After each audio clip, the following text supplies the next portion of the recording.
Hello, nandito na naman tayong muli. Tayo mag-aaral na muli. Pero for the meantime, iwanan muna natin ang ating refrigeration and air conditioning. Pumunta muna tayo sa isa pa nating kaalaman, yung ating paggagawa ng computer. Gaano na ba tayo katagal gumagawa ng computer? Yun ang tanong, hindi ba? Yun ang tanong, gaano na ba tayo gumagawa ng computer? Hindi tayo katulad ng iba na kumukuha lang talaga ng content sa ibang vlog, tapos iba vlog. Ito hanggat maaari yung natutunan ko talaga, yun ang iba-vlog natin. Okay, yan yung ating iba-vlog ngayon. Yung ating mga parts ng computer. Kung mapansin nyo, matatagal na yan. Ito ang ginawa ko libang sa abroad, nung nasa abroad ako. Para malibang naman ako, magbabayan sell ako ng computer, sira, tapos ibebenta ko ng buo. Okay? Okay, yun yung ating mga memory. Nakita nyo naman yung ating memory at yung ating mga hard disk, tsaka yung XP ko na original pa dati. Actually, nag-install ako ng computer, Windows 98 pa. Windows 98, then nag-Windows 2000, naging Windows XP, yan yung XP ko natitira, yung ating XP CD, original pa yan. Then Windows 7, Windows 8, Windows 10, Windows 11 daw ngayon. Hindi ko pa masyado sinusubukan ng Windows 11. Nga lang Windows 10, napaka busising gawin at busising gamitin. Kaya yung mga computeran ko, ginamit ko na lang Windows 7 kasi hindi masyadong matakaw sa update. Ayan, kung mapansin nyo, may computeran din talaga ako. Ayan. Ako na lang gumagawa ng aking computeran. Kaya lang dahil nagka-pandemic, wala na akong customer, kaya tinuturo ko na lang kung paano itong gawin. Okay, tingnan nyo natin yung ating memory na kolekta nung ako nasa abroad. Ayan ang mga collection ko. Itong memory na to, surplus siya ng Korea, pero hindi siya DDR2, hindi siya DDR3, hindi siya DDR, hindi siya PC. Ewan ko kung anong gamit nito, binigay lang sa akin ito ng pamangking ko nung dumating ako. Then ito pa yung memory ng araw. Ayan. Nakita nyo, may dalawang gat-gat.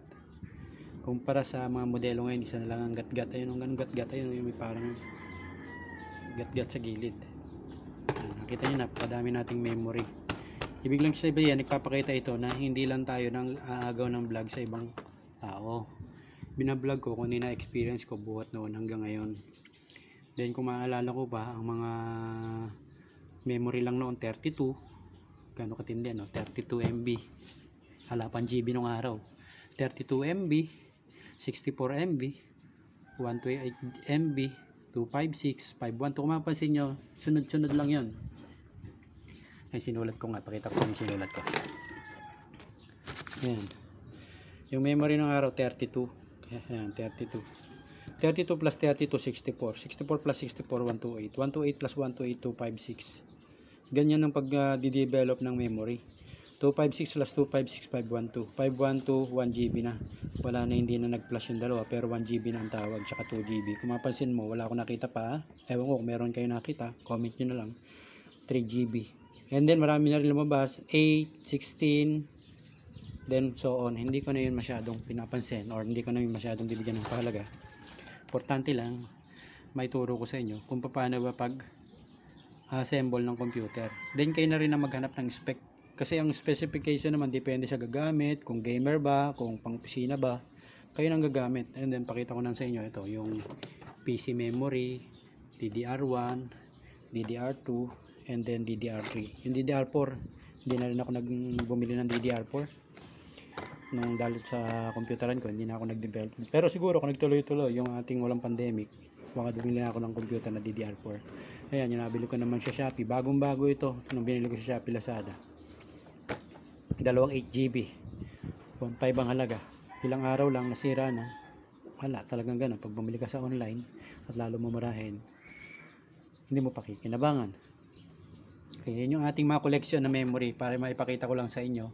At yung certificate ko rin naman sa TESDA online.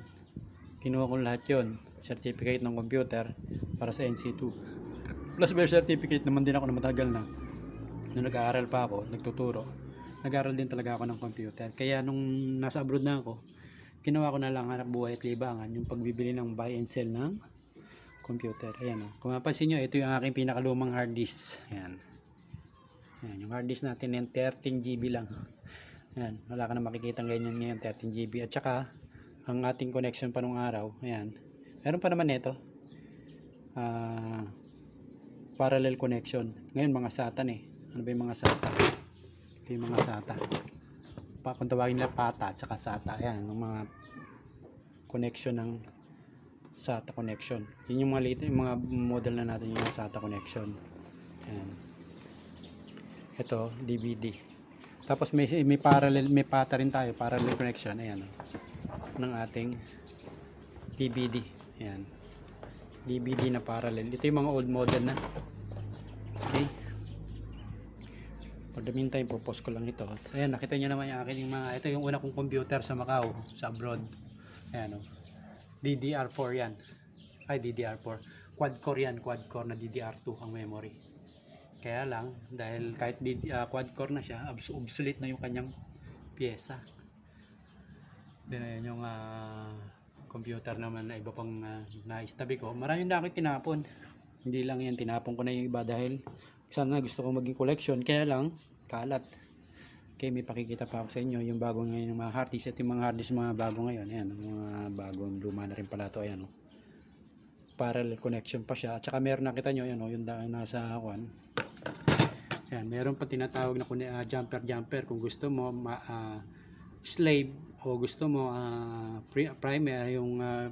primero na hard disk, pwede mo siyang piliin pa dyan. Samantalang yung mga SATA ngayon, wala nang pili-pili. Pag ikinabit mo, yun na. Ayan. Marami naman kayo mapapanood na online kung paano paggagawa. Pero ito, gusto ko lang ituro, lalo sa mga pamangkin ko at saka manonood na wala pang ganong alam ng paggagawa. Pero tinuro ko na rin ito sa pamangkin ko dahil computer nila, sarili nilang computer, sila na rin ang gumawa. Okay, pakita ko po sa inyo muna yung isang hard disk ngayon, yung SSD. Kasi yung mga computer ko ngayon, pinalitan ko na ng SSD. Pagka ganyan kasing hard disk, may disk yan sa loob, mabagal, tsaka nagahang. Pero yung mga ganito, yung electronic type na, yung parang yung SSD na tinatawag, sandali lang. Pause lang natin konti. Okay, ito naman yung ating memory ng laptop. Maliit to kumpara sa mga pang desktop po.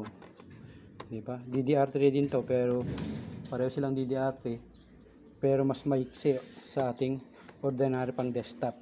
Ito pang laptop ito na DDR3. Then ito yung hard disk naman pang laptop. Ayan, disk din ito, kaya ganyan ang itsura, disk. Then ito na yung mga bago ngayon, yung mga SSD card, yung may SSD na disk. SSD na siya, hindi na siya disk. Ano ang tawag pangalan ng SSD? Nakalimutan ko na. Yan yung SSD. Kaya kung may laptop ka, gusto mong bumili ka na lang ng ganito. Sira na rin ito. Marami rin na talaga nabibili sa Lazada at saka Shopee. Pag tinignan mo, Kingston, pero yung nasa loob yan hindi Kingston. Nasisira, mabilis masira. Kaya ang dami ko na rin sirang ganyan. Maraming fake sa Lazada at Shopee kung hindi ka masyado. Pero kahit na i-reformat mo ito, makikita mo naman talaga Kingston. Pero pagka nagamit mo na, hindi pala Kingston, mag-error na siya. Yan, yung ating mga memory. Okay, bakit ko ba i-discuss ito at lumipat tayo sa ibang paggagawa? Kalimutan muna natin yung rep and aircon para magkaroon muna tayo ng ibang idea pa muna. Kung may katanungan naman kayo sa rep and aircon, pwede naman yung balikan natin.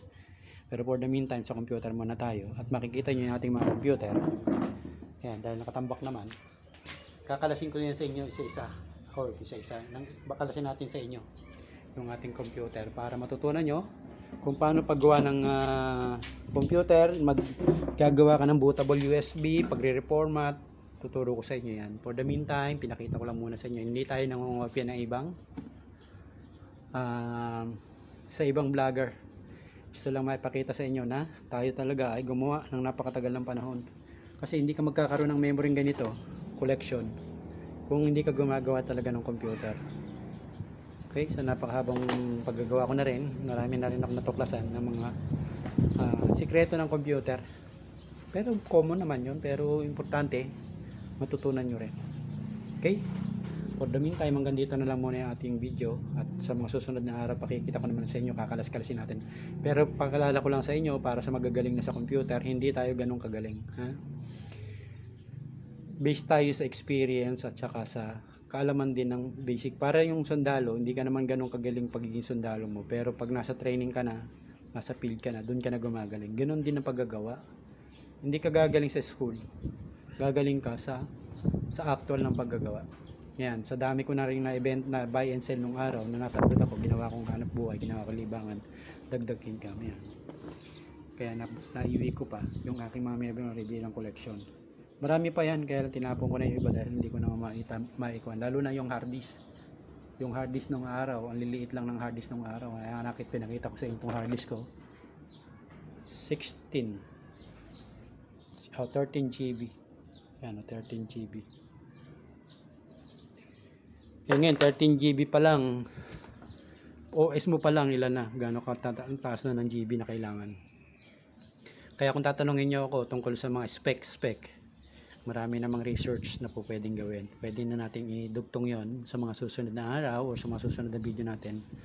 Okay, sa muli, magandang araw at God bless us all. Thank you.